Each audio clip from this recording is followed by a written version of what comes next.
Chennai super কিংসের বিপক্ষে দরকার ছিল ৩৬ বলে ৩৮ রানের ইনিংস খেলা। যশস্বী জয়সওয়াল সেটা করেছেন। গুজরাট টাইটান্সের সাথে দরকার ছিল ৩৬ বলে ৫৫ রান তোলা। জয়সওয়াল তাই করেছেন।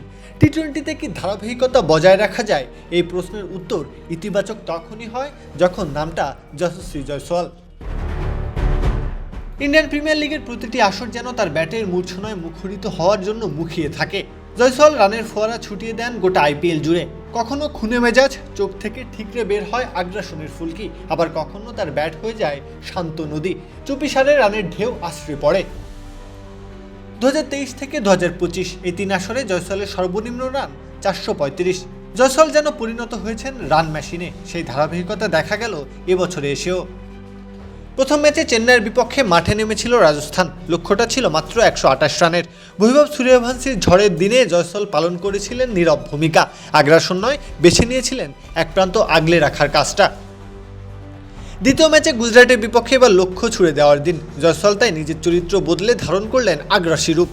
সেই 36 বল মোকাবেলা করলেন ঠিকই, তবে এবার রানটা 55। গত ম্যাচে 105 স্ট্রাইক রেটে ব্যাট করা জয়সওয়াল এই ম্যাচে স্ট্রাইক রেটটা তুললেন 152-তে। একেবারে সময়ের দাবি মেনে ব্যাটিং যাকে বলে।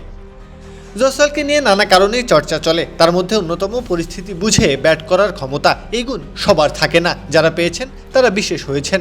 জয়সওয়াল সেই সৌভাগ্যবানদের একজন। প্রত্যহ কাব্য, খেলা ৭১।